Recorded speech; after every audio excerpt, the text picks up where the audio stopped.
한때 모든 것을 잃어버린 한 라인이 있었다. 남편을 잃었고 집을 잃었으며 그녀가 꿈꾸던 미래까지도 무너졌다. 부유함은 사라졌고 희망은 멀어졌으며 그녀는 낯선 땅에서 마치 잊혀진 존재처럼 살아가고 있었다. 그러나 단 하나의 결심이 그녀의 운명을 완전히 뒤바꿔 놓았다. 룻의 이야기는 단순한 옛 전설이 아니다. 그것은 구속과 운명, 하나님의 섭리가 얼마나 놀라운지를 보여주는 강력한 증언이다. 상식으로는 이해할 수 없는 일이었지만 이방 라인이 다윗 왕의 혈통에 들어서게 되었고 더 놀라운 것은 그녀가 메시아 예수 그리스도의 조상이 되었다는 사실이었다. 과란 한 모압 라인이 어떻게 절망의 바닥에서 양해의 자리에까지 이르게 되었는가? 이 이야기는 단지 과거를 말하는 것이 아니다. 지금 당신의 삶을 송두리째 바꿔놓을 수도 있는 진리와 교훈을 담고 있다. 오늘 이 이야기를 끝까지 들어보라. 믿음, 운명, 그리고 하나님의 사랑을 바라보는 당신의 시선이 달라질 것이다. 이 강력한 메시지가 더 많은 이들에게 전해지도록 함께 나누어 주기 바란다. 태양은 서서히 모압의 거친 언덕 너머로 기울고 있었다.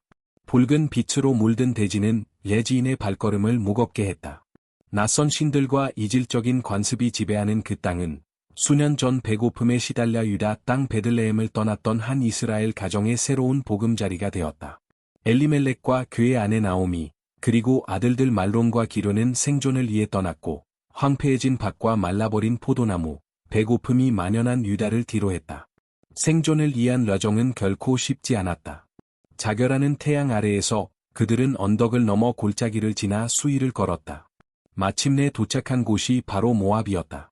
이스라엘과 오랜 세월 적대적 관계를 유지해온 땅. 그러나 굶주림 앞에서 선택의 여지는 없었다. 모압에서 그들은 음식과 피난처, 그리고 살아갈 수 있는 라지를 찾았다. 처음에는 모든 것이 낯설었다. 모압 사람들의 언어는 기에 생소했고 제사와 의식은 그들의 믿음과 어긋나 있었으며 일상적인 삶조차 그들의 신앙심을 시험에 들게 했다.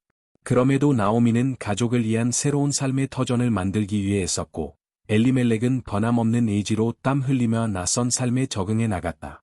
두 아들, 말론과 기론도 점차 주변 환경에 익숙해졌고 결국 모압 라인들과 혼인을 맺게 되었다. 형 말론은 내면 깊은 곳에서 빛나는 결단력을 지닌 조롱한 라인 룻과 결혼했고 기론은 온화하고 부드러운 성품의 오르바를 아내로 맞이했다. 나오미에게 그것은 작은 충격이었다. 그녀는 언제나 이스라엘의 딸들과 아들들이 결혼의 신앙과 전통을 이어가길 바랐기 때문이다. 그러나 상황은 그녀가 바라던 대로 흘러가지 않았고 그녀는 마음속 갈등에도 불구하고 두 며느리를 사랑으로 받아들이려 노력했다. 그러나 그들이 어렵게 일군 안정을 파괴하는 비극이 몰아닥쳤다. 먼저 가족의 기둥과 같던 엘리멜렉이 갑작스럽게 병을 얻었다. 병세는 빠르게 악화되었고 미처 손쓸 틈도 없이 그는 눈을 감았다. 나오미는 낯선 땅에서 홀로 남겨졌다. 말로 다 표현할 수 없는 슬픔이 그녀를 덮쳤지만 두 아들이 그녀의 위로가 되었다. 시간이 흘렀고 잠시나마 삶은 다시 균형을 찾는 듯했다. 말론과 기료는 가족을 부양하며 열심히 일했고 룻과 오르바는 충직한 아내로서 곁을 지켰다. 나오미는 여전히 이방인처럼 느껴졌지만 며느리들의 따뜻한 사랑은 그녀의 마음을 조금씩 감싸주었다. 하지만 시련은 아직 끝나지 않았다. 어느 날 말론이 병에 걸렸다. 어떤 약도 어떤 기도도 그를 살리지 못했다. 룻은 마지막 순간까지 그의 곁을 떠나지 않았고 그의 숨이 멎는 순간까지 손을 잡고 있었다. 집안에는 울음과 비탄이 가득 찼다. 남편의 죽음으로 겨우 아물어가던 나오미의 상처는 다시 찢겨나갔다. 그러나 그녀에게는 슬퍼할 시간조차 허락되지 않았다. 곧이어 기론마저 병에 걸렸고 말론처럼 허무하게 세상을 떠났다. 오르바 역시 남편을 잃은 슬픔에 잠겼고 단 몇 년 만에 나오미는 남편과 두 아들을 모두 잃었다. 오랜 세월 공들여 세운 가정은 이제 3명의 과부만 남은 상태였다. 그들의 삶의 안정도, 보호도 기대할 수 없는 현실이 다가왔다. 그들의 집에는 영원한 그림자처럼 깊은 슬픔이 깃들었고 밤마다 고요한 침묵은 무겁게 가라앉았다. 말론과 기론의 부재는 날이 갈수록 더 짙게 느껴졌고 나오미는 자신의 삶에 어떤 의미가 남아있는지 질문하며 지내야 했다.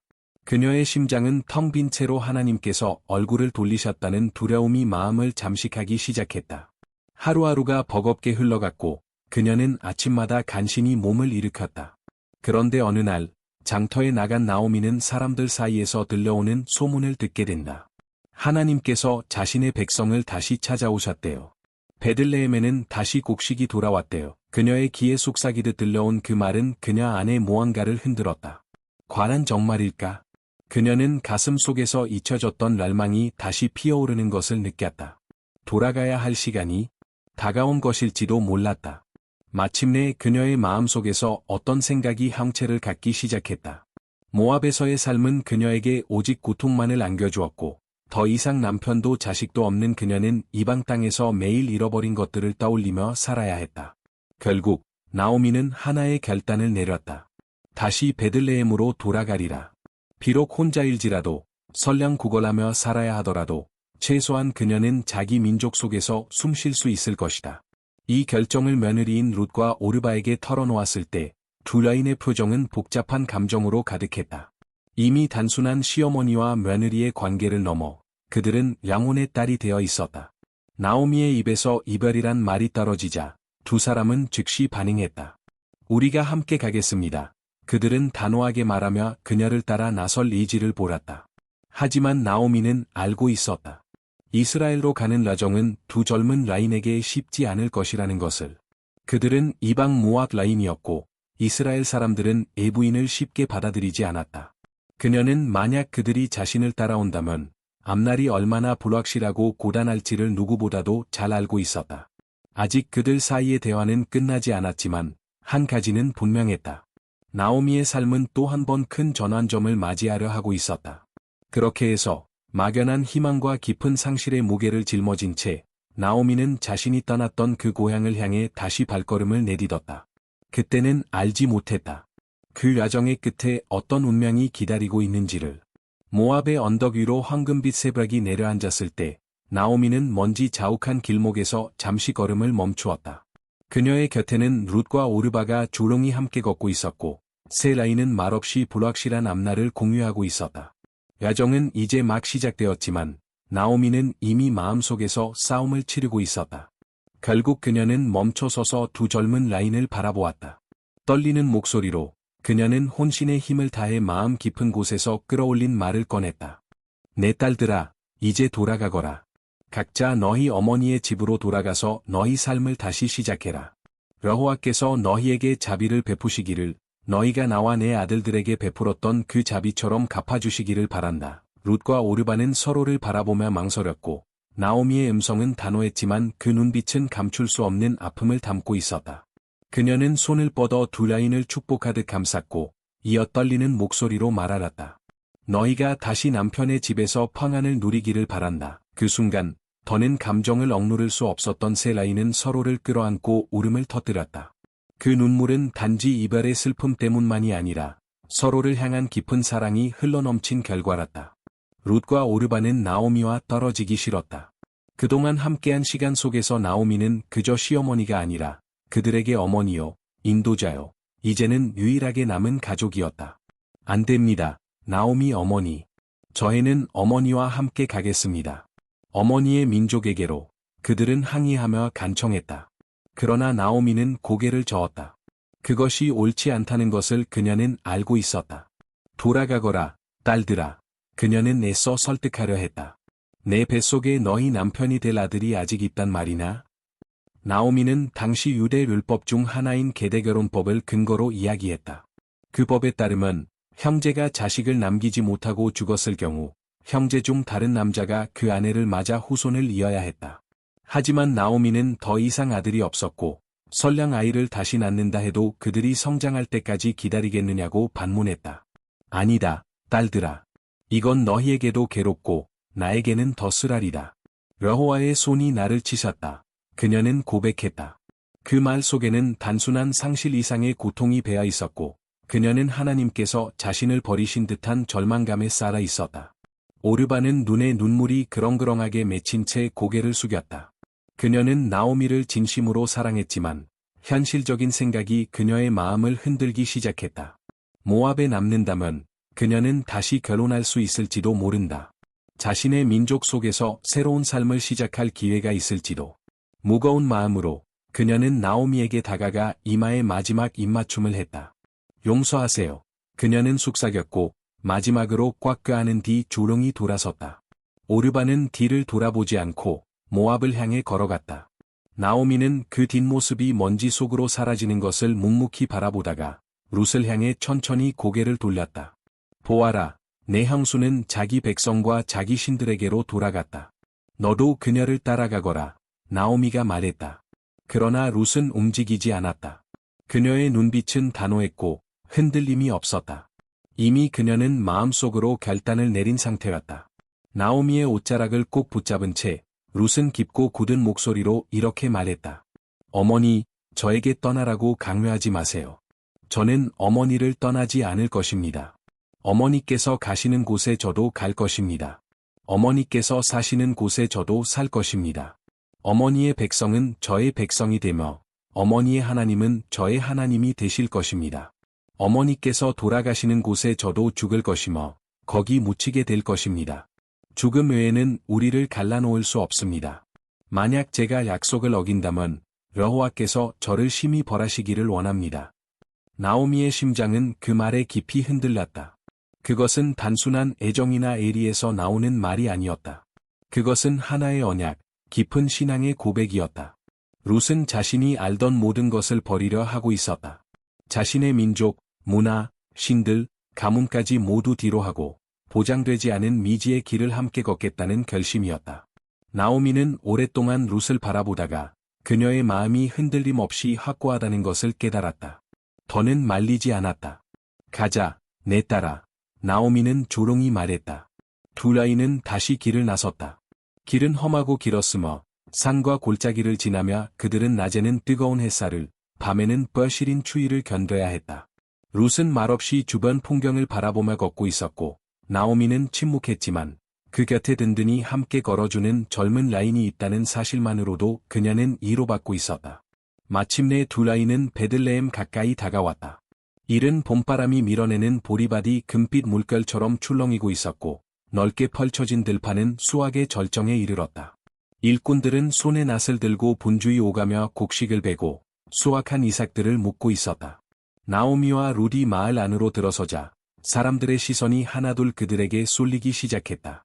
골목과 길목마다 낮은 속삭임과 호기심 어린 소문이 퍼졌다.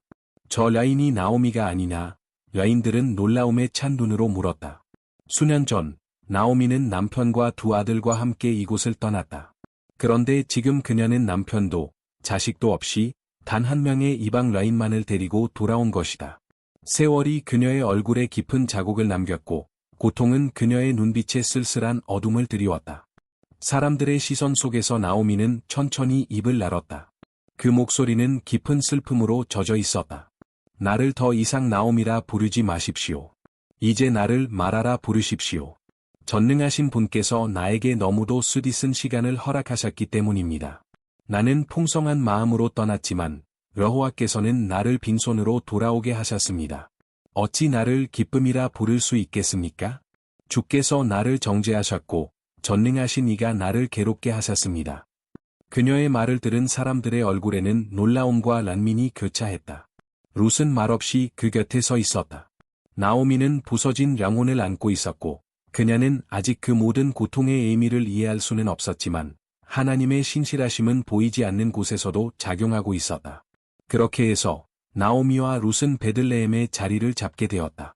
때마침 보리 추수의 시기였고 이 작지만 중요한 시기가 곧 그들의 운명을 극적으로 바꿔놓게 될 것임을 그들은 아직 알지 못했다. 비록 베들레헴은 환대를 중요하게 여기는 곳이었지만 과부들에게는 결코 쉬운 땅이 아니었다. 모세의 율법은 연약한 자들을 보호했지만 현실은 달랐다. 남편도 자식도 없는 라인들은 다른 이들의 자비와 은혜에 의존해야만 생존할 수 있었다.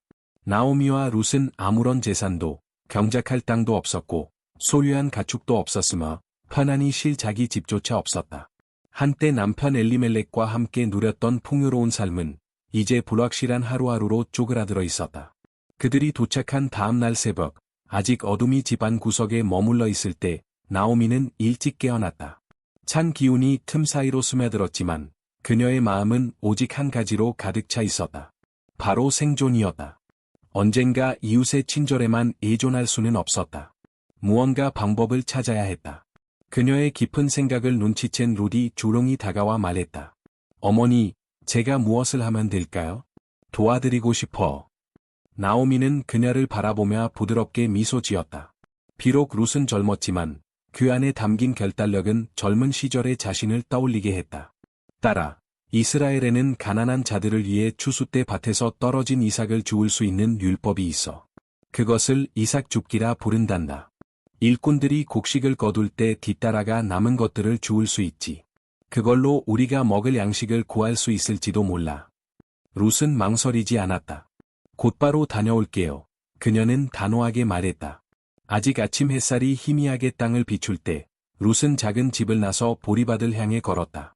그녀는 걷는 내내 수확하는 사람들의 모습을 주에 깊게 살펴보았고 햇살은 점점 높이 떠오르며 베들레헴을 둘러싼 넓은 들판을 황금빛으로 물들였다. 누구도 그녀를 안내해주지 않았고 어디로 가야 할지도 몰랐지만 그녀는 조용히 하나님께 마음을 맡기고 발걸음을 옮겼다.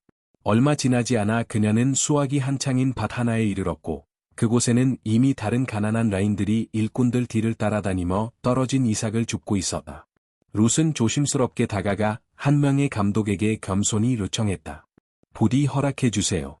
저는 수확자들 뒤를 따라 남은 이삭을 줍고 싶어요. 남자는 그녀를 위아래로 훑어보았다. 그녀가 베들레헴 사람이 아님은 그 옷차림과 말투에서 금세 드러났다. 그녀는 이방 라인이었다. 하지만 감독은 고개를 끄덕였고 그녀는 다른 라인들과 함께 일할 수 있게 되었다. 그날 룻은 쉬지 않고 일했다. 태양이 정오를 지나 뜨겁게 내리쬐기 시작했고 그녀의 손은 흙먼지로 거칠어졌으며 팔에는 점점 통증이 밀려왔다. 그러나 그녀는 한 번도 불평하거나 멈추지 않았다. 그녀가 줍는 한 줌 한 줌의 보리는 나오미와 자신의 생계를 위한 소중한 양식이었기 때문이다. 그러나 룻은 아직 알지 못했다. 그녀가 발을 디딘 이 밭은 바로 보아스의 소유였다. 보아스는 나오미의 남편 엘리멜렉과 혈연 관계가 있는 사람이었고 베들레헴 전체에서 신실하고 자비로운 사람으로 명성이 자자한 인물이었다. 그날 보아스는 밭을 돌보기 위해 도착했다. 기품 있는 에모의 사람들에게 존경받는 풍채를 지닌 그는 밭을 감독하는 이들에게 다가가 인사를 건넸다. 여호와께서 너희와 함께 하시길. 그의 목소리는 힘과 믿음으로 가득 차 있었다. 일꾼들은 일제히 그에게 응답했다. 여호와께서 당신을 축복하시기를. 그는 밭을 거닐며 일하는 이들을 바라보다가 익숙지 않은 한 라인을 발견했다. 그녀의 옷차림과 모습은 이곳 사람들과 분명히 달랐다. 걸음을 멈춘 보아스는 감독에게 물었다. 저 젊은 라인은 누구인가? 감독은 그녀를 가리키며 고개를 끄덕였다. 그 라인은 모압에서 온 나오미와 함께 돌아온 라인입니다. 오늘 아침에 찾아와 이삭을 주어도 되겠느냐고 정중히 요청했지요. 그때부터 지금까지 거의 쉬지도 않고 일하고 있습니다. 보아스는 그녀를 조용히 바라보았다. 눈에 띄는 것은 그녀의 겉모습이 아니라 그 안에 감추어진 강한 의지와 고려한 인내였다. 그녀는 비록 이방인이었지만 결코 동정을 구걸하거나 자비에 기대어 살지 않았다. 룻은 자신의 손으로 생계를 유지하기 위해 부지런히 일했다. 보아스는 그 성실함에 마음이 움직였다. 그는 그녀에게 다가가 부드러운 음성으로 말을 건넸다. 딸아, 다른 밭으로 가지 말고 이곳에 머물러라. 내일 여종들과 함께 이 밭에서 이삭을 줍거라. 나의 일꾼들이 곡식을 거두는 곳을 따라다니면 된다. 내가 그 누구도 너를 괴롭히지 못하도록 명령을 내려두었단다. 목이 마르면 일꾼들을 위해 준비한 물을 마셔도 좋다. 뜻밖의 친절의 룻은 당황하면서도 겸손하게 몸을 굽혔다. 저 같은 이방인이 어찌 당신의 눈에 은혜를 입을 수 있습니까? 그녀가 속삭이듯 물었다. 보아스는 그녀를 조용히 바라보며 말하였다. 내가 남편을 잃은 후 시어머니에게 어떻게 하렸는지 내가 다 들었다. 내 부모와 내 고향을 떠나 한 번도 본 적 없는 민족 가운데로 들어온 그 용기, 그 헌신 말이다. 여호와께서 내 행한 바를 반드시 갚아주시리라. 그분의 날개 아래서 내가 참된 안식을 얻기를 바란다. 그 말은 룻의 가슴 깊은 곳에 울림을 주었다. 목이 메어 아무 말도 할 수 없었고 가슴에는 알 수 없는 따뜻한 감정이 차올랐다. 자신과 같은 이방 라인을 이렇게 귀하게 여겨준 사람이 있다는 것, 그것은 그녀가 전혀 예상하지 못한 은혜였다. 시간이 흘러 점심시간이 되자 보아스는 룻을 초대하라 일꾼들과 함께 식사를 나누게 했다. 그는 구운 곡식을 직접 건네주었고 룻은 배가 부를 때까지 먹었다. 남은 음식을 조심스레 모아 나오미에게 가져가기 위해 보관했다. 식사를 마친 후 그녀는 다시 밭으로 나가 이삭을 줍기 시작했다. 그때 보아스는 수확자들에게 조롱이 지시를 내렸다. 일부러 이삭을 더 떨어뜨리게 하라. 그녀가 더 많이 주울 수 있도록 하고 결코 나무라거나 수치심을 주지 말라. 일꾼들은 익숙한 주인의 자비로운 성품을 알고 있었기에 그 명령에 순순히 따랐다. 그들은 보아스가 하나님의 율법에 충실한 자이며 가난한 자들을 기이 여기는 사람임을 잘 알고 있었다. 룻은 그 배려를 알지 못한 채 묵묵히 일에 집중했다. 그녀는 그저 자신의 몫을 다할 뿐이었다. 하지만 그녀가 알지 못하는 사이 하나님의 섭리는 이미 그녀를 감싸고 있었다. 그날의 해가 머리 위로 떠오를수록 룻의 바구니는 점점 더 무거워졌다. 처음엔 우란처럼 느껴졌지만 시간이 지날수록 마치 들판 자체가 그녀를 도와주는 듯한 기이한 감정이 들었다. 보이지 않는 손이 그녀의 노력을 이끌고 있는 듯한 자비로운 기운이 감돌았다. 일이 끝나갈 무렵 보아스는 다시 그녀에게 다가왔다. 이번에는 식사 자리로 그녀를 직접 초대했다. 이리로 와서 빵을 먹거라. 식초에 적셔서 함께 나누자. 그의 말에 룻은 또 한 번 놀랐다. 그녀는 조심스레 자리에 앉았고 보아스는 직접 구운 곡식을 그녀 앞에 내밀었다. 룻은 배가 부를 때까지 먹고도 남은 음식을 소중히 싸서 나오미를 위해 따로 챙겼다. 이방인으로서 이처럼 존귀한 대접을 받는다는 것은 그녀에게는 감히 상상할 수 없는 일이었다. 식사가 끝난 후 그녀는 다시 들판으로 나아가 힘차게 일했다. 해가 니얏니얏 저물어갈 때까지 그녀는 쉬지 않고 이삭을 주었고 마지막엔 막대기로 곡식을 두드려 알곡을 분리했다. 그녀의 손에 쥔 곡식의 양을 보자 가슴이 벅차올랐다. 룻은 그날 에바라 불리는 양의 보리를 거두었고 이는 며칠간 두 사람이 먹기에 충분한 양이었다. 땀에 젖은 손으로 곡식을 짊어지고 그녀는 황급히 베들레헴의 거리를 지나 집으로 돌아갔다. 먼지로 뒤덮인 발을 재촉하며 그녀는 마음속으로 오늘 있었던 일들을 되새기고 있었다. 집에 도착하자 나오미가 그녀를 맞이했고 룻이 내민 곡식의 양을 본 순간 그녀의 눈이 커졌다. 그 많은 양이 하루 만에 몰았다는 사실을 믿을 수 없었다. 어디서 이삭을 주운 것이냐? 그녀는 놀람과 기쁨이 뒤섞인 목소리로 물었다. 어느 밭에서 일한 것이냐? 너에게 자비를 베푼 그 사람이 복을 받기를 바란다. 룻은 깊은 감사를 담은 미소로 조롱이 대답했다. 오늘 제가 일한 밭의 주인은 보아스입니다. 그 이름은 나오미의 마음속에서 메아리치듯 울려 퍼졌다. 보아스, 그녀는 그를 잘 알고 있었다. 그는 하나님을 경외하는 의로운 사람이며 무엇보다도 그녀의 남편 엘리멜렉과 가까운 친족이었다. 나오미의 머릿속에는 그 순간 지금껏 상상조차 할 수 없었던 가능성들이 하나둘 낚이기 시작했다.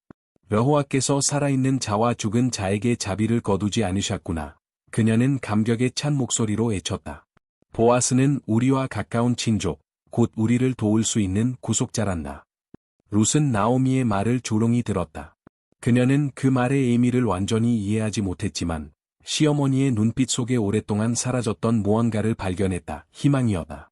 딸아, 보아스의 밭에서 일해라. 다른 밭으로 가지 말고 그의 여종들과 함께 있으렴.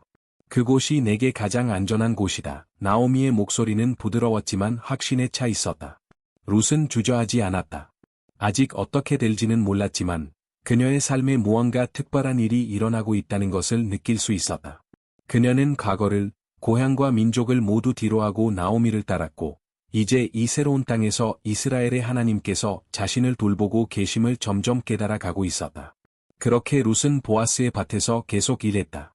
보리 수확이 끝나고 밀 수확이 시작될 때까지 그녀는 매일같이 성실하게 이삭을 주우며 자신도 모르게 하나님의 손에 의해 이야기가 써지고 있다는 사실을 알지 못한 채 살아갔다. 한편 나오미의 마음속에도 조롱한 불꽃이 타오르고 있었다. 그녀는 룻을 바라보며 날이 갈수록 확신을 얻었다. 이 순결한 라인이 홀로 남겨진 채 불확실한 미래를 견디며 살아가는 것은 옳지 않다는 생각이었다. 그녀는 이스라엘의 율법, 특히 레이라투법을 잘 알고 있었다. 이는 자식 없이 죽은 남자의 가장 가까운 친족이 그 아내와 결혼하라 가문을 이어가야 한다는 규정이었다. 이 법은 단순한 규범이 아닌 하나님의 자비로 주어진 구속의 장치였고, 가족의 이름이 끊어지지 않도록 하는 구원의 통로랐다. 더불어 이스라엘에는 고엘이라는 제도가 있었다. 이는 경제적 어려움이나 보호받지 못하는 상태에 놓인 친족을 대신하여 땅을 되사주고 명예를 회복시켜주는 친족 구속자의 개념이었다. 보아스는 엘리멜렉과 혈연 관계가 있는 이 고엘 역할을 수행할 수 있는 사람이었다. 그리고 나오미는 그 가능성을 놓치지 않으려 했다. 어느 날 저녁, 룻이 들판에서 돌아오자 나오미는 전과는 다른 눈빛으로 그녀를 맞이했다. 그녀의 눈동자 속에는 새로운 결심이 깃들어 있었다. 딸아, 이제 너에게 안식과 미래를 줄 집을 찾아야 할 때다. 그녀는 조롱이 속삭였다. 룻은 조심스럽게 나오미를 바라보았다. 무슨 말씀이신가요? 나오미는 그녀의 손을 따뜻하게 잡고 말했다. 보아스는 우리의 친족이자 내게 은혜를 베푼 사람이다. 그러니 내 말을 잘 듣고 내가 말하는 대로 하렴. 그날 밤, 보아스는 추수한 보리를 타작마당에서 거두며 밤을 새우고 있을 터랐다. 당시 이스라엘에서는 수확한 곡식을 지키기 위해 남자들이 타작장에 머물며 경비를 서곤 했다. 나오미는 룻에게 말했다. 목욕을 하고 향유를 바르고 가장 좋은 옷을 입으렴. 그러나 타작장에 도착하더라도 그가 먹고 마시고 자리에 누울 때까지는 나서지 말아라. 그가 누운 것을 보면 그의 발치를 조롱이 덮고 그 곁에 누우렴. 그가 내게 무엇을 해야 할지 알려줄 것이다. 룻은 말없이 들었다. 머릿속에는 수많은 질문이 떠올랐지만 그녀의 마음은 나오미의 지혜를 온전히 신뢰하고 있었다. 말씀하신 대로 하겠습니다. 그녀는 조롱하지만 확고하게 대답했다. 그날 밤, 별빛이 베들레헴을 뒤덮고 어둠과 빛이 서로 교차하는 시간, 룻은 준비를 마쳤다. 향유를 바르고 맑은 물로 몸을 정결하게 한 뒤, 그녀는 깨끗한 망토를 두르고 마당으로 향했다. 그것은 단순한 장식이 아니었다. 그녀의 발걸음은 마치 새로운 인생을 향한 예식 같았다. 세상이 잠든 듯 고요한 그 밤, 보아스는 곡식 무더기 앞에 누워 깊은 잠에 들었고, 룻은 조심스럽게 그의 발치에 다가가 가만히 덮개를 걷고 그 곁에 누웠다. 시간은 느리게 흘렀고, 보리 무더기 사이로 불어오는 밤바람은 고요하게 마당을 감쌌다. 그녀의 심장은 쿵쾅거렸지만 그 속에는 파문함이 깃들어 있었다. 곧 새벽이 밝아오려던 그 시각, 보아스는 깨어났다. 무언가 낯선 존재를 느낀 그는 놀라며 몸을 일으켰다. 누구냐? 아직 잠이 덜 깬 그의 목소리가 어둠 속에 울렸다. 룻은 부드럽게 대답했다. 저는 룻입니다. 당신의 러종이옵니다. 제 위에 당신의 옷자락을 펼쳐주세요. 당신은 저의 구속자이기 때문입니다. 그 말은 단순한 요청이 아니었다. 그것은 고려하지만 깊은 의미를 담은 선언이었다. 이스라엘의 문화 속에서 누군가에게 자신의 겉옷을 덮어주는 행위는 단순한 몸을 감싸는 행동이 아니었다.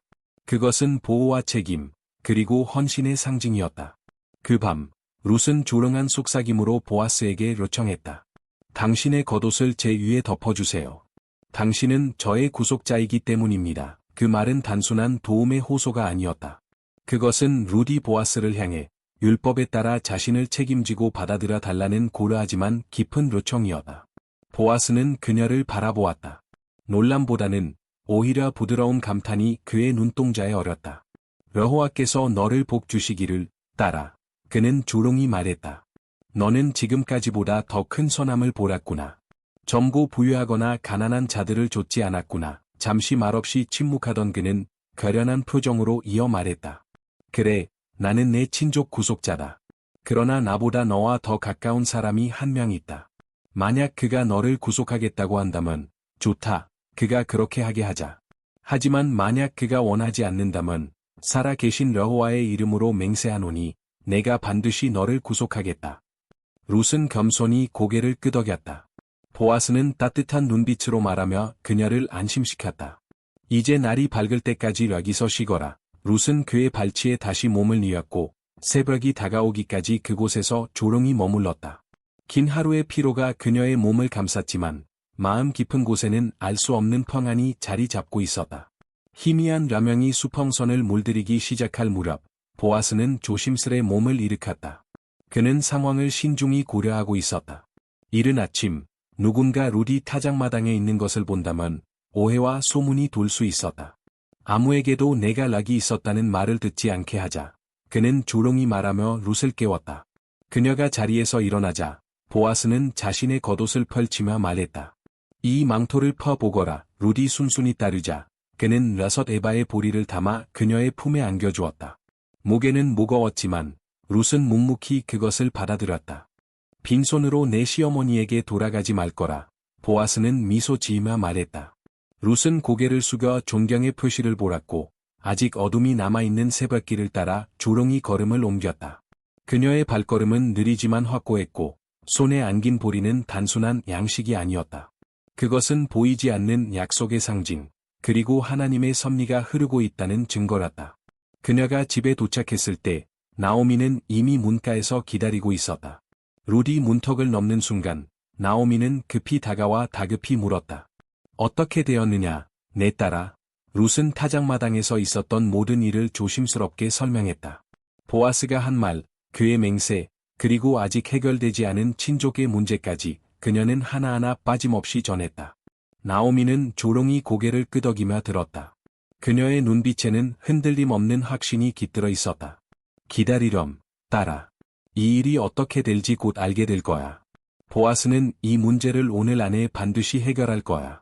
그는 그런 사람이란다. 룻은 고개를 끄덕였고 마음속에 가득했던 불안이 조금씩 녹아내리기 시작했다. 하나님은 일하고 계셨다. 비록 지금 당장은 끝이 보이지 않았지만 룻은 이 라정이 끝나지 않았다는 걸 믿고 있었다. 바깥 세상은 서서히 아침으로 깨어나고 있었고 베들레헴의 성문 근처 그 중요한 결정들이 내려지는 장소로 보아스는 이미 걸음을 옮기고 있었다. 룻의 운명은 이제 결정될 순간을 향해 다가가고 있었고 하나님의 보이지 않는 손길은 여전히 그녀의 삶을 한 줄기씩 짜내고 있었다. 룻은 집으로 향하는 발걸음마다 그 밤의 기억을 되새기고 있었다. 보아스는 그녀를 따뜻하게 맞이해 주었고 그녀의 요청을 존중하며 그녀를 위해 할 수 있는 모든 것을 다하겠노라 약속했다. 하지만 아직 하나의 장애물이 남아 있었다. 바로 엘리멜렉 가문과 더 가까운 친족, 그가 먼저 구속의 권리를 지니고 있었기 때문이다. 룻이 집에 도착했을 때 나오미는 이미 깨어 있었고 그녀의 기환을 초조하게 기다리고 있었다. 룻이 보리 다발을 내려놓는 순간 나오미의 눈이 빛났다. 내 딸아, 어떻게 되었느냐?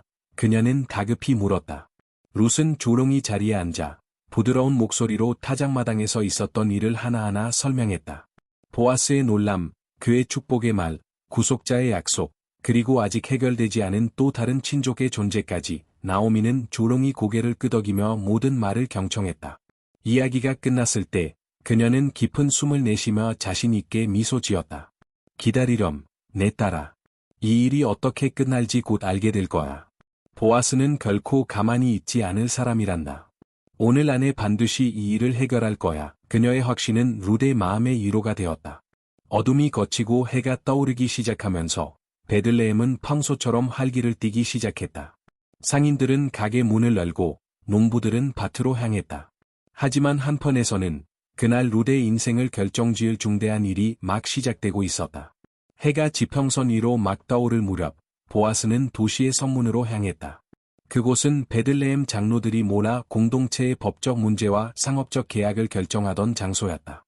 여행자들과 상인들이 오가는 이 전략적인 장소에서 이스라엘의 운명을 바꾸는 결정들이 이루어지곤 했다. 보아스는 흔들림 없는 발걸음으로 그곳에 다가갔다. 그는 이미 마음을 정하고 있었고 그날이 룻의 운명을 새롭게 쓸 날이 될 것임을 알고 있었다. 곧 그는 여러 장로들이 이미 자리에 앉아 있는 것을 보았다. 그들은 공동체에서 존경받는 지혜로운 자들이었다. 사람들 속에서 보아스는 그가 찾던 사람을 발견했다. 엘리멜렉의 가장 가까운 친족. 그는 먼저 구속할 수 있는 권리를 가진 사람이었다. 친구라, 이리로 와 함께 앉게나. 보아스는 정중하게 불렀고 그 남자는 그의 진지한 표정을 보고 자리에 앉았다. 보아스는 10명의 장로들을 증인으로 모아 공개적인 결정을 준비했다. 모든 이들이 자리에 앉자 보아스는 조롱하지만 단호한 목소리로 말했다. 모압 땅에서 돌아온 우리의 친족 나오미가 그녀의 남편 엘리멜렉에게 속했던 밭을 팔려 한다. 나는 너에게 이 사실을 알리기 위해 라기에 왔다. 내가 원한다면 이 자리에서 이 땅을 사서 구속하라. 만약 내가 원하지 않는다면 나에게 말해다오. 나는 내 다음으로 구속할 수 있는 자이라.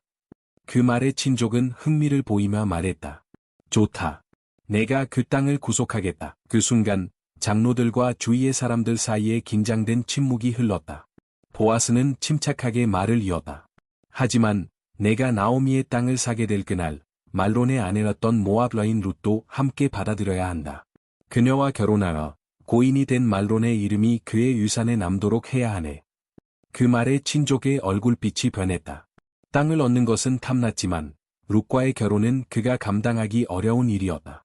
왜냐하면 그녀와의 첫 아들이 엘리멜렉 가문의 유산을 상속하게 될 것이고 이는 그 자신의 상속 재산에 영향을 줄 수 있었기 때문이었다.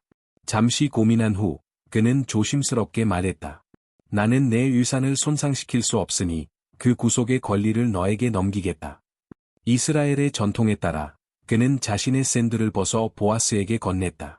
이는 권리를 포기한다는 상징적인 행위였다. 보아스는 그 샌들을 받아들고 장로들과 모인 사람들을 향해 크게 선포했다.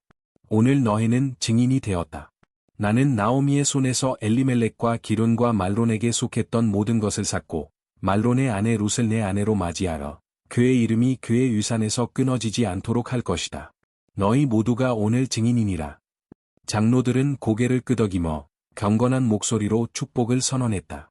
우리는 증인이니라. 여호와께서 이 라인을 라헬과 레아처럼 하사 이스라엘의 집을 세우게 하소서. 내가 에브랏에서 번성하고 베들레헴에서 이름이 널리 알려지기를. 내 자손이 유다와 다말에게서 태어난 베레스처럼 되기를. 이 소식은 곧 베들레헴 전역에 퍼졌다. 보아스는 단지 엘리멜렉의 땅만이 아니라 룻까지도 구속한 것이다. 이제 그녀는 그의 아내가 될 준비를 하고 있었다. 한편 나오미는 집에서 초조하게 기다리고 있었다. 룻이 집에 들어섰을 때 그녀의 얼굴은 희망으로 환히 빛나고 있었다. 그녀는 모든 이야기를 시어머니에게 전했다. 보아스의 결정, 친족의 포기, 그리고 그녀가 이제 구속자의 아내가 된다는 소식까지. 나오미는 조롱이 눈을 감고 입가에 잔잔한 미소를 머금었다. 오늘 그녀는 속삭였다. 여호와께서 살아있는 자와 죽은 자에게 자비를 거두지 않으셨다. 룻은 반짝이는 눈빛으로 나오미 곁에 앉았다. 그 길이 얼마나 험난했는지 그녀는 알고 있었다. 그러나 수많은 고난과 시련을 지나 이제 그녀는 구속자만이 아니라 진정한 가정과 존재의 목적을 하나님의 백성 안에서 발견하게 되었다. 밤이 베들레헴 위로 천천히 내려앉으며 룻의 운명은 드디어 하나님께서 짜신 섭리의 손길 속에서 완전히 새겨지게 되었다. 이튿날 아침 황금빛 햇살이 베들레헴의 거리와 지붕을 물들이며 도시를 깨웠다. 보아스와 룻의 약혼 소식은 이미 성읍 전역에 퍼져 있었고 사람들의 입가엔 흥분과 기대가 감돌았다. 이는 단순한 결혼식이 아니었다. 하나님의 신실하심과 회복의 약속이 현실로 나타난 상징이었다. 여인들은 모라 결혼식을 준비했고 장로들과 기인들은 결혼 계약을 법적으로 정리했다. 이 결혼은 이스라엘 전통 안에서 축복받은 연합이었고 그들의 이야기는 앞으로 수많은 세대에 전해질 기억으로 남게 될 것이었다. 결혼식 날 베들레헴은 기쁨으로 가득 찼다. 피리 소리와 북소리가 거리마다 울려 퍼졌고 사람들은 보아스와 룻의 결합을 축하하기 위해 몰았다. 여인들은 향기로운 꽃으로 만든 화관을 넣고 남자들은 잔치를 준비하며 축제의 날기를 더했다. 룻은 곱게 다듬어진 가는 리넨 옷을 입고 있었다. 그 모습은 조롱하고 깊은 아름다움을 뿜어냈다. 비록 그녀는 애국인이었지만 그 마음은 이미 이스라엘 백성과 함께 뛰고 있었다. 그녀는 겸손과 감사로 그 걸음을 옮겼고 이 모든 것이 하나님의 은혜임을 알고 있었다. 보아스는 그녀를 기다리고 있었다. 그의 얼굴에는 만족과 기쁨이 번지고 있었고 그의 사랑은 감정의 충동이 아닌 룻의 인격과 믿음을 향한 깊은 존경과 확신에서 비롯된 것이었다. 하나님께서 그들의 길을 연결하셨음을 그는 확신하고 있었다. 마을의 장로들이 그들 앞에 서서 목소리를 높였다. 여호와께서 이 라인을 라헬과 레아처럼 하시기를. 이스라엘의 집을 세운 어머니들처럼. 내가 에브랏에서 번성하고 베들레헴에서 존귀하게 되기를. 이 연합을 통해 유다와 다말의 아들 베레스처럼 강한 후손이 태어나기를. 그들의 축복은 단순한 관습 이상의 의미를 지니고 있었다. 라헬과 레아, 야곱의 아내들, 이스라엘 12지파의 어머니들. 그 이름이 룻 위에 언급된다는 것은 그녀가 단순히 받아들여졌다는 것을 넘어 이스라엘의 역사적 전통 속에 완전히 자리매김되었음을 의미했다. 보아스는 사람들 앞에서 정식으로 룻을 아내로 맞이하였다. 그들의 결혼은 공동체의 축복 속에 성립되었고 큰 기쁨과 찬양이 울려 퍼졌다. 연회가 이어지는 동안 나오미는 한 구석에 앉아 그 광경을 바라보고 있었다. 그녀의 눈에는 눈물이 골았다. 그러나 그것은 아픔의 눈물이 아니라 영혼 깊은 곳에서부터 솟아오른 감격의 눈물이었다. 그녀는 베들레헴을 떠날 때 남편과 두 아들을 품고 희망에 부풀어 있었지만 다시 돌아올 때는 빈손의 상처뿐이었다. 그러나 지금 하나님께서는 한 이방 라인을 통해 그녀의 삶을 회복시키셨고 명예와 존엄을 돌려주셨다. 라인들이 나오미에게 다가와 손을 잡고 말했다. 여호와를 찬양하라. 그분께서 너를 구속자 없이 내버려 두지 않으셨도다. 그 이름이 이스라엘 가운데 높임을 받기를. 나오미는 고개를 끄덕이며 조롱이 미소 지었다. 그녀는 많은 것을 잃었지만 그보다 더 깊은 의미의 새로운 가정을 얻게 되었다. 룻은 더 이상 단순한 며느리가 아니라 그녀의 영혼 깊은 곳에서 태어난 딸과도 같은 존재였다. 그리고 룻을 통해 그녀의 가문은 끊어지지 않게 되었다. 잔치가 계속되는 동안 사람들은 룻의 이야기를 회상하며 감탄했다. 저 라인은 진정한 덕행의 라인이다. 그들은 속삭였다. 그녀는 부귀나 명예를 좇지 않고 가족과 하나님께 신실했다. 어떤 이들은 그녀가 나오미를 따르기 위해 고향을 떠났던 날을 떠올렸고 어떤 이들은 그녀가 보리밭에서 흙먼지를 뒤집었으며 성실히 일했던 모습을 떠올렸다. 그리고 또 어떤 이들은 그녀가 하나님의 때를 인내하며 기다려온 그 믿음을 생각했다. 나오미는 그 모든 이야기를 들으며 조롱이 룻을 바라보았다. 이제 그녀는 확신할 수 있었다. 하나님은 상상조차 할 수 없었던 더 큰 일을 행하신 것이다. 룻은 단지 받아들여진 것이 아니었다. 그녀는 지금 이스라엘의 시조들과 같은 위치에 서 있는 라인이 되었다. 그날 밤, 음악이 멈추고 등불이 하나둘 꺼질 무렵, 보아스와 룻은 함께 그들의 새로운 삶을 시작했다. 아무도 알지 못했지만 그들의 결합은 이스라엘의 역사를 완전히 바꿀 후손을 잉태할 씨앗이 되었다. 이방 라인이었던 룻, 그녀를 통해 다윗 왕의 계보가 이어졌고 수세기 후 약속된 메시아가 태어나게 될 것이다. 그러나 그 이야기는 또 다른 시간의 이야기였다. 계절이 지나고 추수의 시기가 끝날 무렵 보아스의 들판은 룻과 함께 가꾸어진 삶의 결실로 가득 찼다. 그들의 결합은 단지 가정의 안정을 넘어 하나님의 신실하심을 증거하는 살아있는 이야기였다. 그러던 어느 날 마을에 또 한 번의 기쁜 소식이 전해졌다. 룻이 아이를 가졌다는 것이었다. 한때 아무 희망도 없이 베들레헴에 들어섰던 이방 과부. 그녀가 아이를 잉태했다는 사실은 그 자체로 하나님께서 그녀의 모든 걸음을 인도하셨다는 확증이었다. 나오미를 따르기로 결심했던 그날부터 그녀의 라정은 단 하나의 손길, 하나님의 손에 이끌려 이 자리까지 온 것이었다. 보아스 역시 그 소식을 듣고 감격에 젖었다. 그것은 단순한 자녀가 아니었다. 그것은 하나님의 약속이 이어지고 있다는 표징이었고 그의 가문 위에 다시 한번 생명의 숨결이 불어왔음을 의미했다. 룻이 점점 불러오는 배를 안고 있는 모습을 지켜볼수록 보아스의 사랑은 더욱 깊어졌다.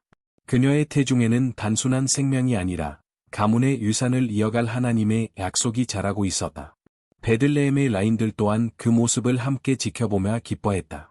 고통으로 기환했던 나오미, 충직함으로 헌신한 룻, 그들의 라정을 보아왔던 이들은 말하였다. 여호와께서 이 집을 축복하셨도다. 룻, 그 모압 라인은 자신의 충성으로 상을 받았도다. 마침내 출산의 날이 다가왔고 온 마을이 하나 되어 간절히 기도했다. 이제 곧 태어날 아이는 단지 한 가족만의 기쁨이 아닌 공동체 전체에 주어진 회복의 상징이었다.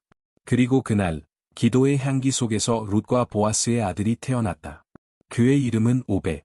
오벳이 태어난 그날 나오미는 아기를 조심스레 품에 안았다. 수년간의 쓰라림과 고통이 밀려온 듯 그녀의 눈가에는 조롱이 눈물이 흘렀다. 하지만 그것은 아픔이 아니라 깊은 평안에서 흘러나온 눈물이었다. 작고 따뜻한 아이의 숨결이 그녀의 품을 데우며 속삭이듯 말했다. 이 아이는 축복이구나. 그녀는 속삭이며 아기를 더 꼭 끌어안았다. 주변의 라인들이 그녀를 둘러싸며 말하였다. 여호와께 찬양 있으라. 그분께서 너를 구속자 없이 두지 않으셨도다. 그의 이름이 이스라엘 가운데 높아지기를. 이 아이가 너의 삶을 회복시키며 노년에 너를 지탱할 것이니 이는 내 며느리 룻 7 아들보다 나은 라인이 너를 위하여 낳은 아이라. 이제 나오미는 다시는 빈손이 아니었다. 모압에서 절망과 상실 속에 돌아왔던 그녀는 하나님의 손에 의해 다시 존귀함을 얻고 있었다. 비록 남편과 아들을 잃었으나 그녀의 무릎 위에는 새 생명이 놀아 있었고 룻은 이제 단지 며느리가 아니라 그녀의 딸, 그 피와 신앙을 잇는 라인이 되었다. 룻은 곁에서 조롱이 그 광경을 지켜보았다. 그녀는 한때 이방 라인이었다. 낯선 땅, 낯선 민족, 낯선 언어. 그러나 이제 그녀의 아들은 이스라엘의 역사 안에 새겨지고 있었다. 시간이 흐르며 오벳은 하나님께서 베푸신 섭리의 증거로 자라났다. 그는 단지 베들레헴의 한 아이가 아니었다. 그는 이스라엘을 변화시킬 계보의 시작점이었다. 성경은 그 계보를 이렇게 기록한다. 오벳은 이새의 아버지였고 이새는 다윗의 아버지였다. 룻과 보아스의 이야기는 단지 회복과 사랑의 이야기가 아니었다. 그것은 왕의 계보가 시작된 이야기였고 수세기가 지난 후 이 계보에서 세상의 구속자 예수 그리스도가 태어나게 된다. 이방 라인이었던 룻, 그녀는 하나님을 믿고 따르기로 결정했던 그날부터 영원한 계획 안으로 들어온 라인이 되었다. 그녀의 충성은 단지 개인의 복으로 그치지 않았고 하나님의 구속의 역사 안에 심겨졌다. 이처럼 비극으로 시작된 이야기는 이제 영광으로 끝났다. 그리고 그 베들레헴 오벳이 태어난 도시, 그곳은 훗날 또 하나의 경이로운 탄생의 장소가 된다. 말구 위에서 태어난 세상의 구세주께서 그곳을 빛으로 물들일 날이 오게 되리라. 그러나 그 이야기는 또 다른 시간의 것이다. 룻과 보아스의 이야기는 인간적인 사랑과 충성의 이야기일 뿐만 아니라 성경 전반에 흐르는 구속의 그림자이기도 하다. 하나님께서는 상징과 모형을 통해 하늘의 진리를 우리에게 보라주신다. 룻의 이야기 또한 그런 이야기이다. 히브리 문화에서 고엘, 즉 친족 구속자라는 개념은 모세 율법에서 중심적인 역할을 한다. 레위기와 신명기에서는 고엘의 3가지 역할이 강조된다. 가난해진 가족의 잃은 유산을 되찾는 것, 자식 없이 죽은 형제의 아내와 결혼해 가문의 이름을 이어가는 것, 가문의 명예를 지키고 이름이 이스라엘에서 사라지지 않게 하는 것. 보아스는 바로 이 고엘의 역할을 성실히 감당했다. 그는 엘리멜렉의 유산을 되찾았고 룻과 결혼하라 말론의 이름을 잇게 했다. 그는 나오미의 가정을 다시 일으켰고 그 모든 행위는 단지 한 시대의 구속이 아닌 미래의 예수 그리스도를 예표하는 상징이 되었다. 룻은 모압 출신, 하나님의 언약 바깥에 있던 민족의 사람이었다. 신명기 23장 3절은 말한다. 모압 사람은 여호와의 총회에 들어오지 못할지니라. 그러나 룻은 하나님을 선택했고 충성으로 이스라엘 안으로 접붙여졌다. 그 모습은 훗날 예수 그리스도를 통해 이방인들이 하나님의 백성 안으로 받아들여지는 구속의 원형이 된다. 사도 바울은 에베소서 2장에서 이렇게 말한다. 그때 너희는 그리스도 밖에 있었고 약속의 언약들에 대해 애인이마. 그러나 이제 그리스도 예수 안에서 전에 멀리 있던 너희가 그리스도의 피로 가까워졌느니라. 룻은 곧 우리 자신이다. 하나님의 언약 밖에 있었던 자, 그러나 은혜로 구속받아 하나님의 백성 안에 접붙여진 자, 그녀의 이야기는 하나님의 놀라운 은혜의 가장 아름다운 표현 중 하나이며 율법을 넘어서 역사 속으로 흐르는 복음의 은유이다. 하나님께서 예수 그리스도의 족보를 계획하실 때 그 안에 룻을 포함시키셨다는 사실은 단순한 역사적 기록을 넘어 하나님의 사랑과 구속의 계획이 단 하나의 민족이나 계층에만 한정되지 않았음을 분명히 보여준다. 이는 온 인류를 향한 초청이었고 모든 이방 민족에게도 열려있는 은혜였다.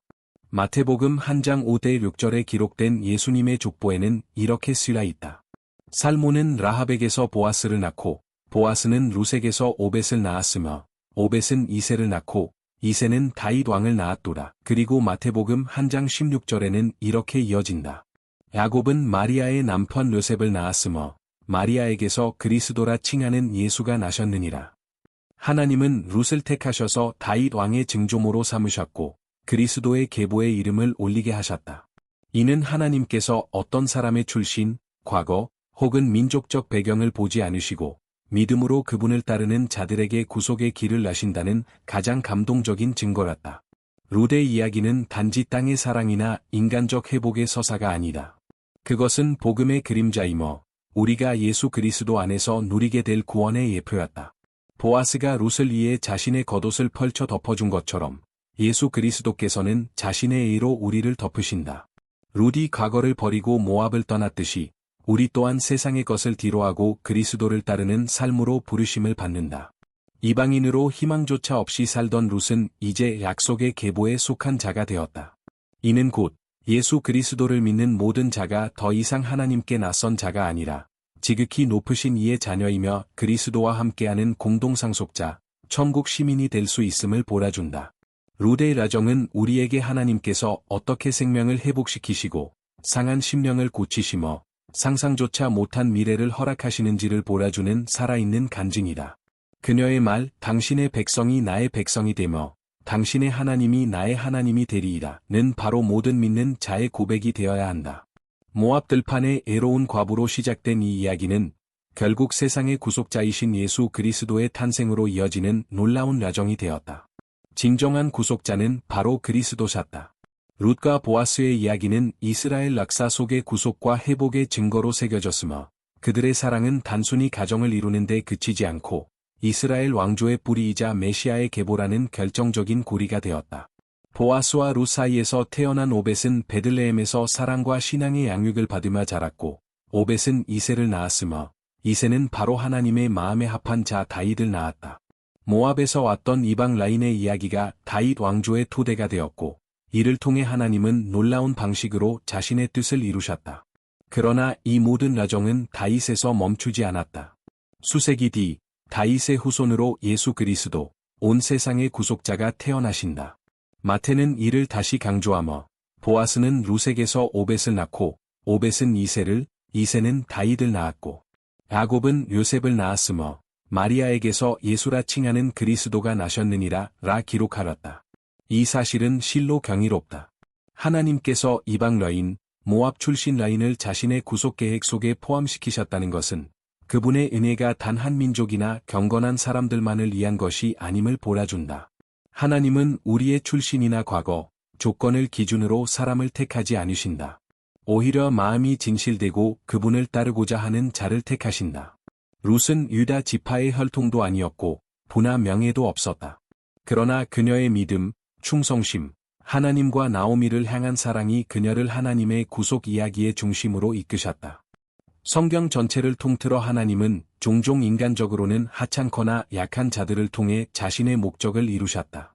아브라함은 자녀가 없는 고령의 노인이었고 요셉은 형들에게 팔려 노예가 되었으며 모세는 도망자이자 말더듬이었고 다윗은 양치는 목동에 불과했다. 마리아는 나사렛의 무명의 소녀였다. 그러나 이들 모두가 하나님의 도구가 되었고 룻 또한 그 중 하나였다. 룻의 이야기는 우리에게 이렇게 말한다. 너희가 아무리 작고 보잘것없게 느껴질지라도 하나님을 신뢰하고 그분의 길을 따른다면 그분은 너희를 놀라운 목적을 위해 사용하실 수 있다. 이방 여인이었던 룻의 이야기는 유대 전통과 기독교 모두에서 기이 여겨진다. 그녀는 하나님의 은혜, 이방인의 수롱, 그리고 구속자의 도래라는 신학적 메시지를 품고 있는 인물이다. 유대 문화에서 룻은 충성의 상징이며 개종자들의 모델로 여겨진다. 오늘날에도 많은 유대교 개종자들이 룻을 신앙의 전환점이자 헌신의 본보기로 존경한다. 특히 유대 절기인 사부옷, 77절에는 룻기의 이야기가 전통적으로 읽혀진다. 이는 곡식의 수확뿐 아니라 영적 수확과 하나님의 말씀, 토라의 수혈을 기념하는 절기이기 때문이다. 신의 산에서 율법을 받았던 이스라엘 백성처럼 룻은 자신의 마음속에 하나님을 영접했고 그로 인해 이스라엘과 이방인이 하나가 되는 복음의 씨앗이 그녀 안에서 자라났다. 그녀의 삶은 선언처럼 말한다. 하나님의 축복은 오직 태생에 의한 것이 아니라 진심으로 하나님께 나아오는 모든 이에게 주어지리라. 기독교 문화 속에서 십자가는 단순한 상징을 넘어서 구속의 중심이며 소망의 기초이다. 룻의 이야기는 그리스도 안에서의 구속을 상징하는 살아있는 본보기이며 복음의 모형이다. 죄인인 우리는 룻과 같고 구속자인 예수님은 보아스를 예표한다. 이 이야기는 한 이방 라인의 인생을 통해 하나님의 계획과 은혜, 주권을 선명히 보여준다. 룻은 남편을 잃고 가난에 시달리는 과부로 인생을 시작했지만 하나님은 그녀를 이스라엘의 어머니, 다윗 왕의 조상, 메시아의 계보에 속한 라인으로 높이셨다. 그녀의 삶은 하나님의 은혜가 국경이나 민족에 제한되지 않으며 믿음으로 나아오는 자 누구든 하나님의 백성이 될 수 있음을 증명한다. 룻의 이야기는 또한 하나님의 섭리가 우리의 이해를 초월한다는 진리를 말해준다. 처음엔 비극으로 보였던 사건들, 남편의 죽음, 타국의 이방인 신분, 빈곤, 모두가 그녀의 구속과 랑화로 가는 길이었으며 하나님께서 일하고 계셨다는 증거였다. 이처럼 룻은 교회의 모형이다. 옛 삶을 뒤로하고 하나님을 따르기로 결단한 자, 신실하신 주님의 손길을 믿고 따르는 자의 모습이다.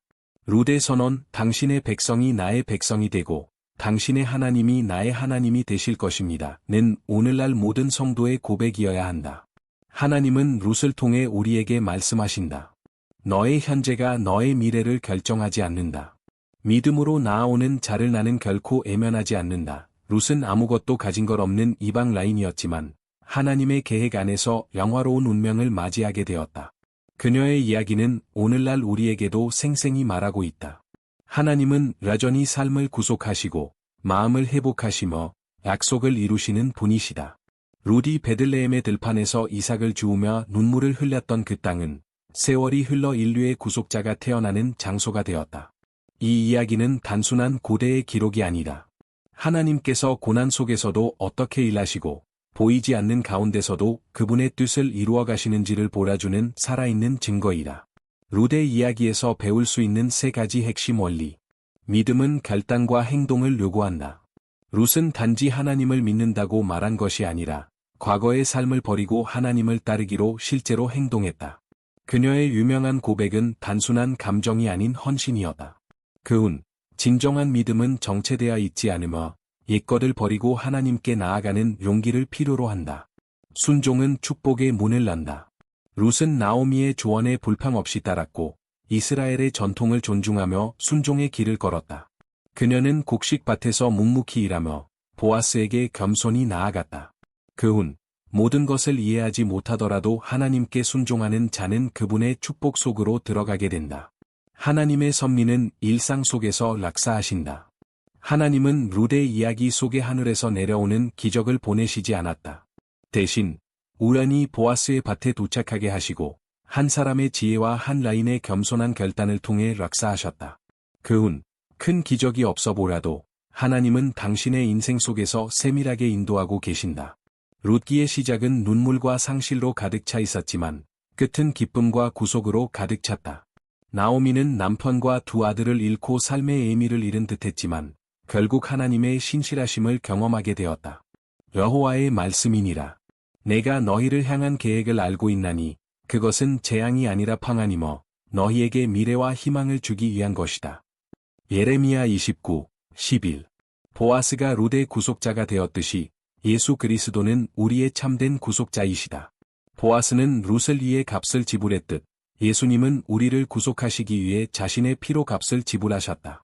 룻이 빈손으로 시작해 영화로운 운명을 맞이한 것처럼 그리스도는 우리를 사망에서 생명으로, 절망에서 소망으로 이끄신다. 룻의 이야기는 우리 각자에게 묻는다. 당신은 이 구속을 받아들일 준비가 되었는가? 그녀가 그랬던 것처럼 우리가 하나님의 부르심에 응답한다면 우리 역시 완전히 새로운 삶을 살아갈 수 있다. 하나님은 여전히 구속의 이야기를 써내려가고 계신다. 그리고 당신의 삶도 그 이야기 안에 있다.